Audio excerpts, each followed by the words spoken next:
गुजरातमधल्या सूरत जिल्ह्यातल्या बारडोली तालुक्यात उवा गावाजवळ 2 बस आणि टँकरचा तिहेरी अपघात झाल्याची घटना घडली आहे। जामनेर सूरत धुळे बस सूरत बसची समोरासमोर जोरदार धडक झाली। जामनेर सूरत बसला आग लागली।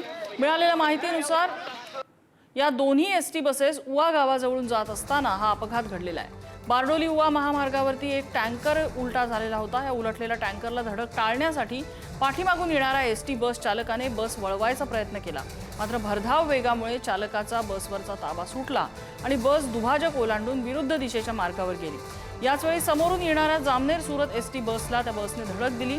धडक इतकी भीषण होती की अपघातानंतर एका बसला आग लागली। बसने काही क्षणात किरकोळ लागलेली आग ही विकराळ रूपात धारण केलं। जखमींना तातडीने बारडोली रुग्णालयामध्ये दाखल करण्यात आलं। त्यांच्यावर उपचार सुरू आहेत। काही जखमींची प्रकृती चिंताजनक असल्याचंही समजतंय।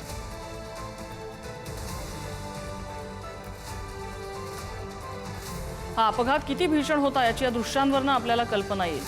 ही बस धडक बसल्यानंतर चक्क रस्त्याच्या बाजूला जाऊन उलटली आणि त्या बसला आग लागली। या आगीत होरपळून 8 जणांचा मृत्यू झालेला आहे। तर दुसरी बस त्या बसची धडक इतकी होती की ड्रायव्हर्स केबिन हे पूर्णपणे त्याचा चेंदामेंदा झालेला आहे।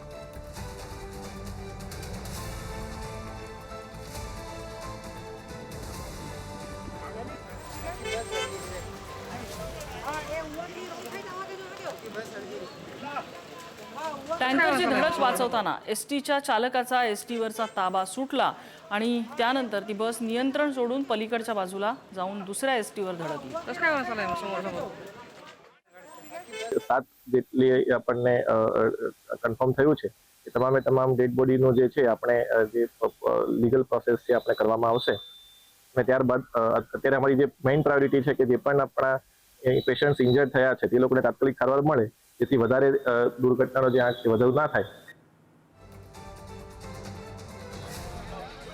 आफ्ताब खान आमचे प्रतिनिधी आपल्याला अपडेट देत आहेत। आफ्ताब, हा अतिशय भीषण अपघात होता। सध्याचा काय ताजा तपशील हाती येतोय? प्रवासी किती जखमी आहेत? कुठे उपचार सुरू आहेत? या संदर्भातला तपशील। गुजरात राज्यातील बारडोली नजीक महाराष्ट्र राज्य परिवहन विभागातील जामनेर सूरत ते धुळे सूरत अशा 2 बसेसमध्ये भीषण असा अपघात झाला आहे। या अपघातामध्ये 7 जणांच्या मृत्यूची अधिकृत माहिती अद्याप भेटली आहे। तर 18 जे प्रवासी आहेत त्यांच्यावर उपचार सुरू आहेत। त्यापैकी अनेक प्रवासी अति गंभीर अवस्थेत असल्यामुळे मृत्यूचा जो आकडा आहे तो देखील वाढण्याची शक्यता वर्तवली जात आहे।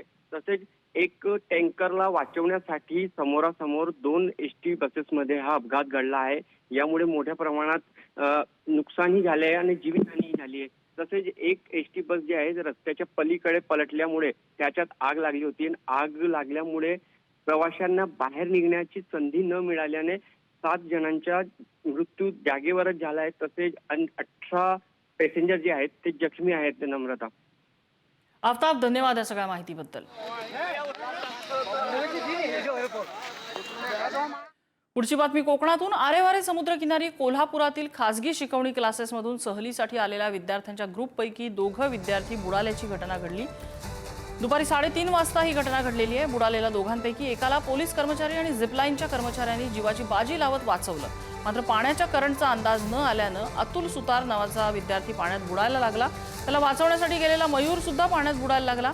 2 विद्यार्थी बुडत असल्याचं निदर्शनाला येताच काही सहकारी विद्यार्थ्यांनी आरडाओरड सुरू केली। विद्यार्थ्यांची आरडाओरड ऐकून इथले ग्रामीण पोलीस धावून आले, मात्र दुर्घटनेमध्ये अतुल सुतार याचा मृत्यू झालाय।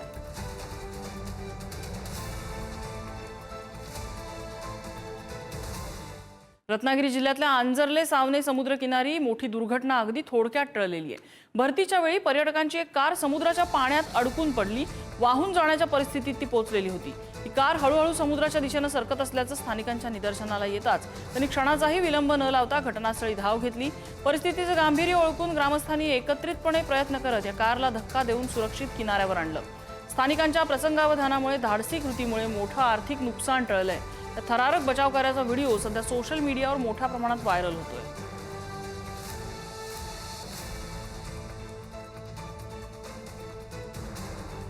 बातमी जालन्यातून। जालन्यातल्या जळीत कार प्रकरणात धक्कादायक उलगडा झालेला आहे। स्वतःच्या मृत्यूचा बनाव रचण्यासाठी एका तरुणाची हत्या करण्यात आली। कर्जातून सुटकेसाठी स्वतःच्याच मृत्यूचा बनाव रचला। 2 आरोपी यात अटकेत आहेत आणि मुख्य सूत्रधाराचा शोध सुरू आहे। जाफराबादमधील जळीत कार प्रकरण हा अपघात नव्हे तर नियोजनबद्ध हत्या होती हे आता समोर आलंय.